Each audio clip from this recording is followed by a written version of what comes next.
welcome back to another video. Today we're going to be doing here a deck profile for Lapras V Max. I absolutely love this card ever since actually pulling it, or at least getting it for free in the Snorlax and Lapras V Max collection. I really wanted to actually build a deck out of this, and it did actually take quite a while to actually accumulate the cards I needed, because I got into Pokemon a bit later than usual. So there was a particular card that I wanted to play alongside Lapras V Max, and since I never actually got into that particular set, because I got in way after it came out, I couldn't actually find the card until Shining Fates came out.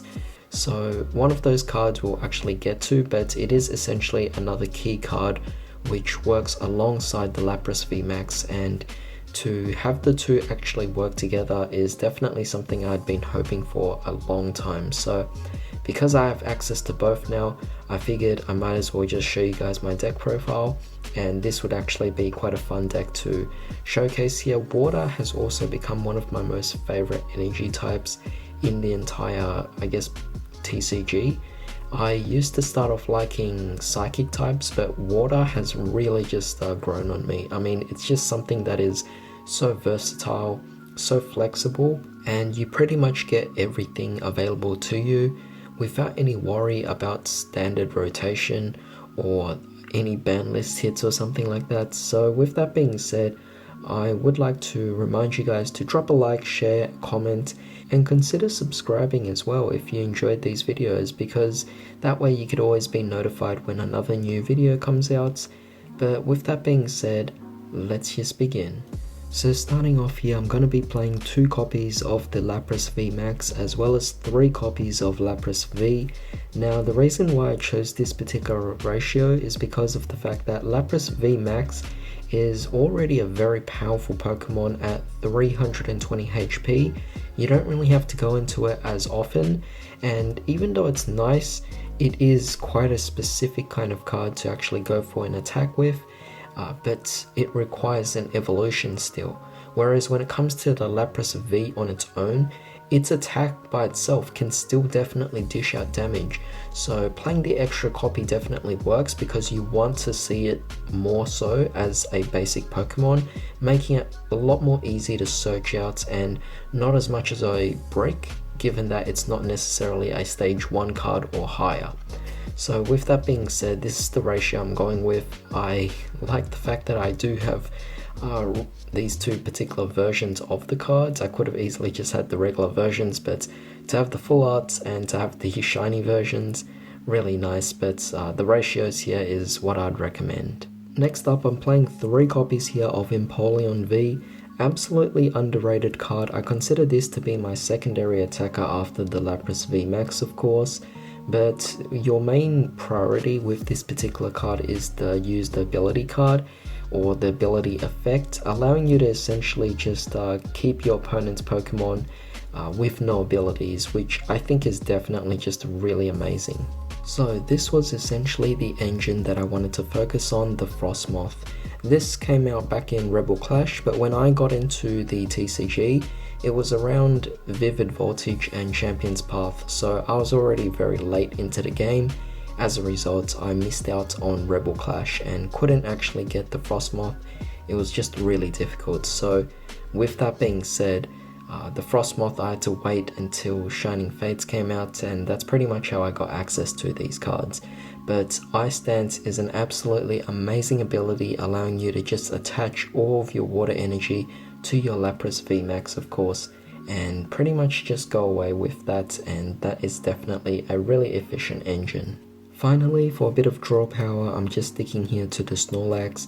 Does the job, and I'm not playing any other supporting Pokemon because by now we're already putting a lot of Pokemon on our bench and we don't want to clog it up too much. Now, as for searcher cards, we're going to be playing here 4 copies of Quick Ball, pretty self-explanatory, but I'm also going to be playing here the Capacious Buckets at 2 copies. Allows you to pretty much just search out 4 of your water energies, whereas the rest can easily be drawn into via your other kinds of mediums. But with that being said, this is the ratio I like. Next up, I'm playing here 3 copies of Evolution Incense. We are playing plenty of Evolution Pokemon. Well, only 4 copies, that is, the 2 Frostmoth and the 2 Lapras V Max, so because of that, 3 Evolution Incense definitely works out. It is the only card that can search out for your evolution cards, so playing 3 is definitely appropriate. But we are also playing Switch because we have a lot of powerful Pokemon. We have primary attackers and secondary attackers, so because of that, we want to be able to switch out whenever we actually need to. Now, switching is not something that is to be toyed with. We are definitely going to have to focus a lot on that. It allows us to maintain control, so Air Balloon and Escape Rope are definitely also really crucial for the deck. Next up, bit of disruption here. We're playing 2 copies of Fan of Waves. I believe a lot of the opponents will be focusing on special energies. It's just coming out a lot more often now, whether that's capture energy, whether that's twin energy, or whether that's any of the specific attribute type or energy type special energies as well. They all apply, and having Fan of Waves is definitely something that could set your opponent back. With that being said, I'm also playing 4 copies of Turbo Patch. Some of our cards will be discarded to the graveyard, including a lot of our water energy. We may as well try to reattach them via the Turbo Patches. For some singular support, we're playing Ordinary Rod to pretty much just reuse our resources. Tool Scrapper gets rid of important tools that your opponent might have, including their own air balloons. We have over here the Power Pad, recycling our own supporters, and a Cape of Toughness because it's actually quite effective in this particular standpoint. Next up for supporters, we're going to be playing here 2 copies of Boss's Orders, 2 copies of Nessa, and 2 copies of Marnie.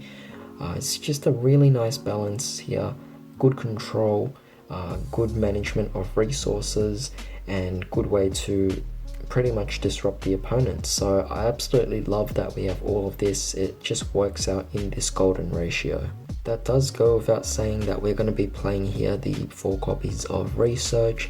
Pretty much just speeds up the deck, gets you to all your resources that you need, and I wouldn't drop it for anything else. Finally, we're going to be playing here 1 Capture Energy. It does the job getting all of our basic Pokemons, at least the essential ones, speeding it up onto the bench. And finally, we have here the 8 copies of the Water Energy, just the basic versions because we want to have the Frostmoth attach all of them to our Pokemon as quickly as possible and making this deck really effective. However, that pretty much sums it up for today's deck profile, so I do hope you guys enjoyed this one. I found it to be quite a fun deck, and compared to a lot of the other decks that I've built, this one's the one that I find myself playing probably the second most, right behind maybe a Cramorant. But with that being said, both decks are water decks, so it goes to show what I actually have an affinity for. However, definitely leave me your thoughts as to how this actually turns out for you. Thanks for joining me today. I hope you all have a fantastic day. I'll see you all next time.